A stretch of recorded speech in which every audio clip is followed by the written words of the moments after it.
Honorable Federal Ministers and Excellency Wada and Japanese friends and members of Japanese delegation, government officials.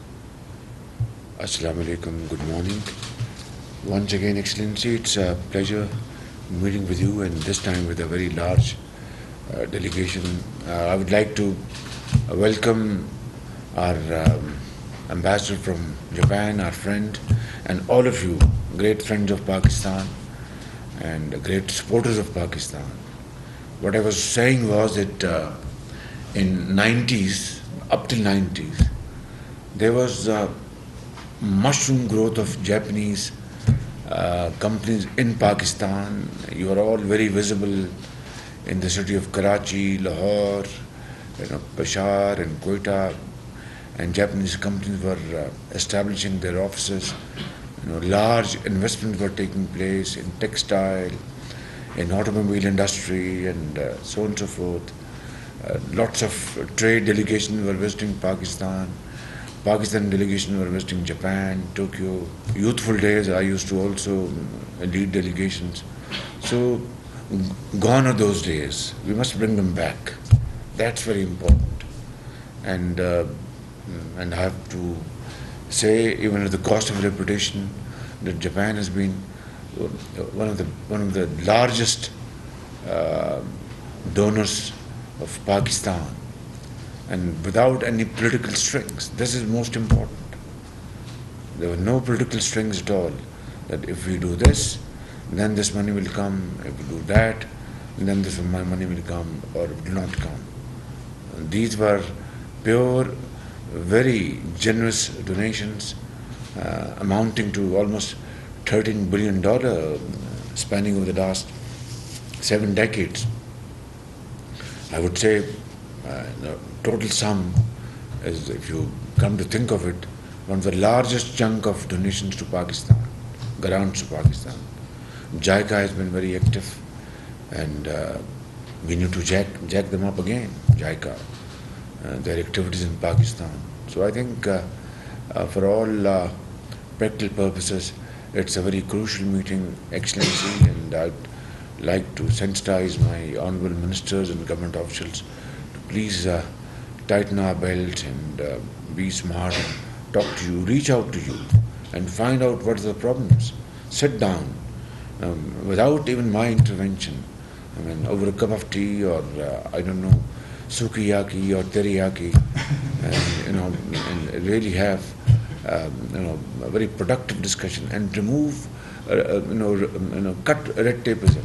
Absolutely, bureaucratic hurdles, like we have done in the case of recently in China's matters and Turkish matter, and here in Japan is a very dear country to us, is a very dear friend of Pakistan, and I have always said that I have great respect for two nations, and that is in Japan and Germany. The way you have rebuilt your society and your nation, after the Second World War, is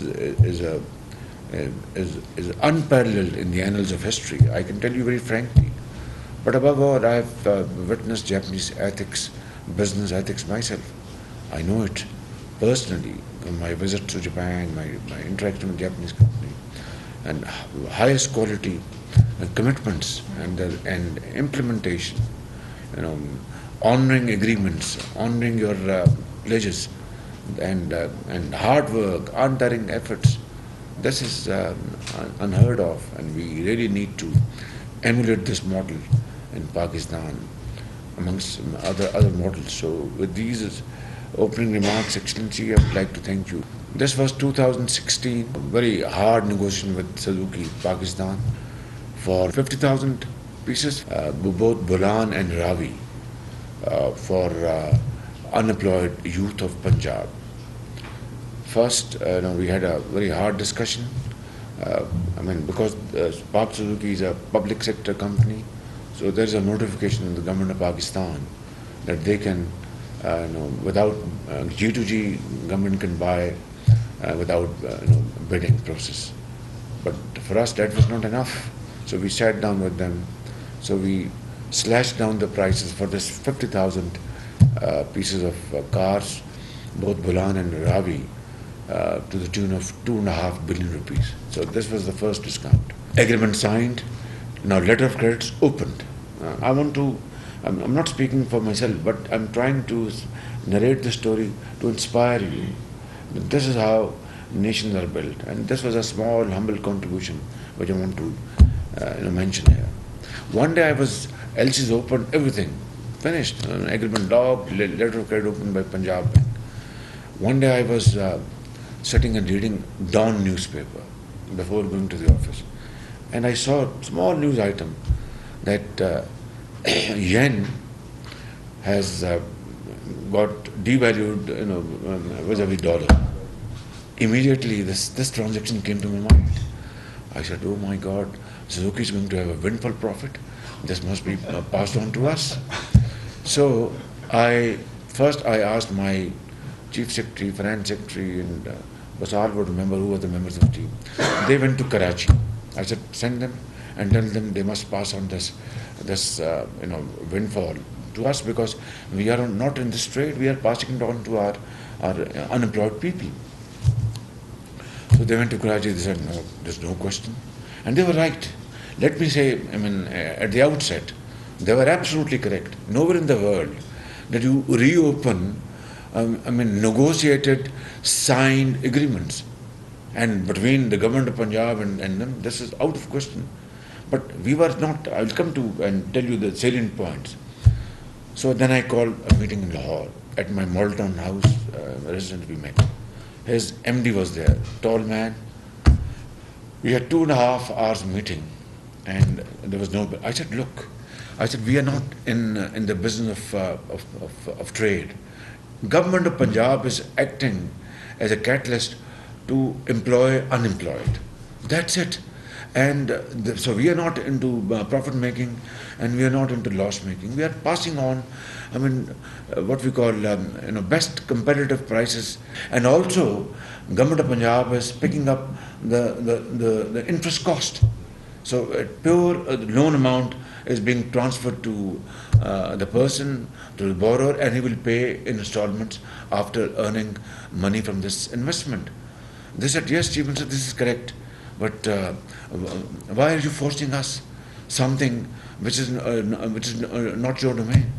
I said, "Look, you are making money, you are making profit out of this devaluation of yen. You must pass it on to us." And then his MD made a very pertinent point, and for which I had no answer.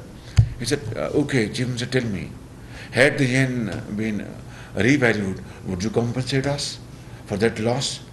I said, "Then I wouldn't have raised this question." There was a big laughter. To cut this long story short, they were very kind. I must thank them, of course, unwillingly, most unwillingly. They saw the point that Punjab government's effort is to provide best possible terms to the borrower, that is our unemployed youth, boys and girls both. And they gave us a check of 400 million rupees.